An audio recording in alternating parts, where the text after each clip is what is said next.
नमस्ते, नमस्कार। हाल ही में जो पंजाब में जो घटना घटी है वह पूरे देश में कहीं न कहीं लोग उस पर चर्चा कर रहे हैं, अपना मंतव्य दे रहे हैं। क्योंकि आज का जो नवीन भारत है वह बात करता भी है, मुद्दा उठाता भी है, उस बारे में अपनी समझ भी रखता है, अपनी राय भी रखता है। इसी के अंतर्गत आज मैं सीताराम सोनी आपके साथ हूँ और मेरे मंतव्य में क्या कुछ हुआ मैं आपको मेरी निजी राय बताना चाहता हूँ। कि देखिए, सबसे पहले तो एक ऐसी घटना होती है जिसमें प्रधानमंत्री के काफिले को प्रदर्शनकारियों के द्वारा रोक लिया जाता है और नारे लगाए जाते हैं मोदी जी के खिलाफ, प्रधानमंत्री जी के खिलाफ। मैं मोदी जी यहाँ नहीं कहूँगा क्योंकि मोदी जी या नरेंद्र मोदी जी, उनका नाम कोई महत्व इतना नहीं रखता जितना प्रधानमंत्री महत्व रखता हो। मैं आज देश के प्रधानमंत्री की बात करने के लिए आपसे अपने विचार साझा कर रहा हूँ। तो देश के प्रधानमंत्री का काफिला रोका गया और उस दौरान जैसे खबरें चलती रही उसके अनुसार अन्नी जी से, डीजीपी से संपर्क साधने की कोशिश की गई, किंतु संपर्क उनसे उस समय हो ही नहीं सका, वह संपर्क में आ नहीं सके। एक प्रोटोकॉल जो प्रधानमंत्री का रहता है जिसमें प्रधानमंत्री को रिसीव करने के लिए मुख्यमंत्री और डीजीपी वगैरह बड़े आला अधिकारी पहुंचते हैं, यह भी वहां पर फॉलो नहीं किया गया। फिर काफिला रोकने के बाद जब संपर्क साधने की कोशिश की गई तो संपर्क भी न हो पाया और प्रदर्शनकारी 20 मिनट तक ठस से मस न हुए। पुलिस सारा माजरा देखती रही। इतने में एसपी जी को भी कुछ समझ में आया होगा, उन्होंने भी मोर्चा अपने स्तर पर संभाल लिया।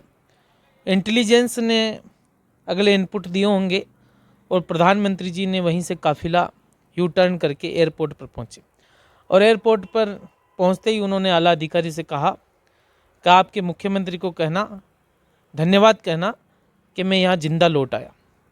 देखिए, ऐसी इतनी बड़ी गंभीर बात जब कोई प्रधानमंत्री कहता है तो वाकई ये विचारणीय चीज़ है, सोचनीय बात है और गंभीर बात है। इसीलिए ये पूरे देश में चर्चा का विषय बन चुकी। इसके बाद जब ये घटना हुई तो पंजाब सरकार के प्रवक्ता से लेकर मुख्यमंत्री से लेकर सबने अपनी सफाई पेश की कि देखिए ये हो जाता है और पहले से रूट तय नहीं था, अचानक हुआ, इसलिए प्रदर्शनकारी जो है राजमार्ग पर आ गए, मार्ग बाधित हो गया और पुलिस उन्हें हटाने में प्रयासरत थी। कुछ टाइम तो लग ही जाता है। पर मुख्यमंत्री जी, आपकी ये बात किसी के गले नहीं उतर रही। इसका एक सबसे बड़ा कारण तो ये है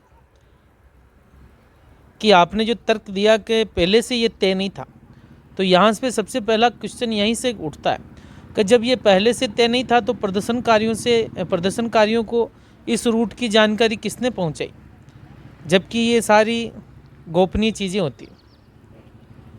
दूसरी बात, चन्नी जी कह रहे हैं 20 मिनट 25 मिनट अगर लग भी गया तो कोई ऐसी खास बात नहीं है, कोई गोली नहीं चली, कोई पत्थर नहीं फेंका गया। तो क्या आप ये चाहते थे कि कुछ ऐसा हो जाए?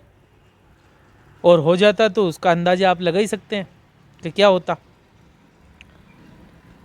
इसी में एक प्रश्न और भी निकल के आता है कि कांग्रेस के जो प्रवक्ता है रणदीप सुरजेवाला, उन्होंने कहा साहब कुर्सियां खाली रह गई।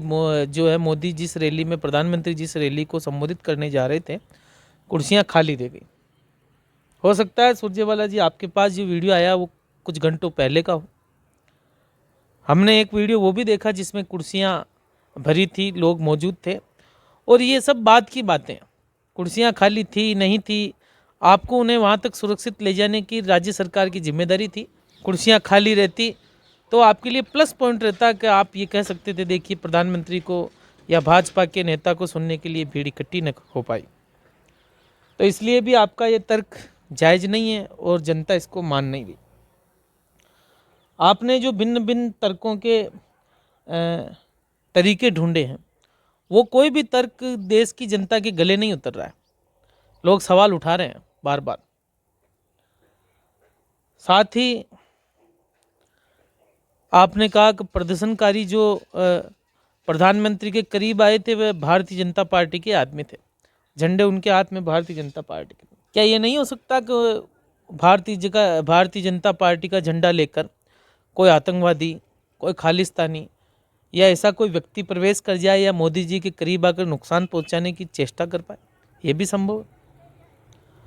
कुल मिलाकर पूरे देश में चर्चा हो रही है और आप चर्चा होने के साथ माफ़ी मांगने की जगह आप अलग अलग राज्यों से, अलग अलग नेताओं से आप प्रेस कॉन्फ्रेंस करवा रहे हैं। मसला जब पंजाब का है तब राजस्थान सरकार प्रेस कॉन्फ्रेंस करके ये कह रही है कि चन्नी जी बेगुनाह, जिसे देश देख रहा है और सवाल खड़े कर रहा है।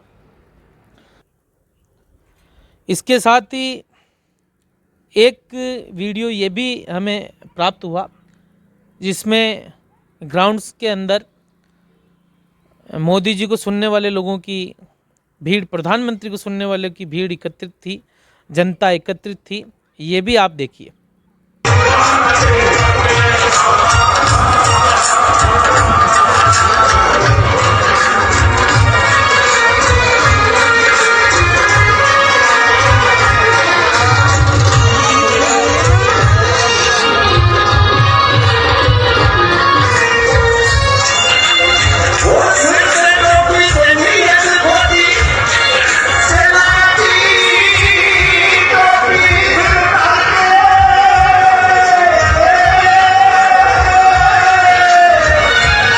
अब एक वीडियो हम वो आपको दिखाएंगे जो 1 साल पहले ही इस YouTube पर डाल दिया गया था, और फिर इन सब वीडियो को देखकर आप खुद अंदाजा लगाइए कि क्या ये कोई साजिश थी।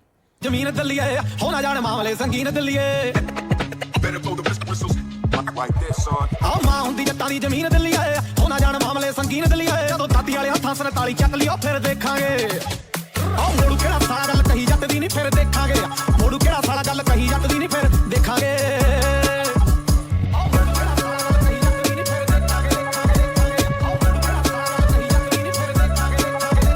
आनंदपुर वाला मता पढ़ के नहीं देखिया जिने कदे हक्कां दे लई लड़ के नहीं देखिया आनंदपुर वाला मता पढ़ के नहीं देखिया जिने कदे हक्कां दे लई लड़ के नहीं देखिया असला पंजाब दा पानी दा चंडीगढ़ दा पागिया शहीदी संत हक्कां ते लई लड़दा आओ जंग कदे जितदे नहीं बंदे मरकू अतवादी ना नहीं असीं बंदे खड़कू देआंगे कसर जे कोई रही लगदी ओ फिर देखांगे आओ मोड़ू केड़ा साला गल कही जट दी नहीं फिर देखांगे मोड़ू केड़ा साला गल कही जट दी नहीं फिर देखांगे आओ मोड़ू केड़ा साला गल कही जट दी नहीं फिर देखांगे आओ मोड़ू केड़ा साला गल कही जट दी नहीं फिर देखांगे आओ सरकारी बाबे सरकारी गीतकार ने मेरे साले टॉट बने फिरदे सटार ने लीडर कहां जा कहां खच्चर जनाब नू दिल्ली जाके जेड़े वेच आउंदे आ पंजाब नू तू भी ऐद की शर्म थोड़ी करी पगदी ओ फिर देखांगे ओ मोड़ू केड़ा साला गल कही जट दी नहीं फिर देखांगे मोड़ू केड़ा साला गल कही जट दी नहीं फिर देखांगे आओ बाबे मुरे जाके ढिल्लो रोज मत्था टेकदा बनी रहे मालका पंजाबियां च एकता मुगलां तो धक्के नाल खोईयां असीं पैलियां आ गई सरकार थोड़ी मुੱਲ तानी ले लियां सदा ते गए ते रहूगी जवानी नचदी ओ फिर देखांगे ओ मोड़ू केड़ा साला गल कही जट दी नहीं फिर देखांगे मोड़ू केड़ा साला गल कही जट दी नहीं फिर देखांगे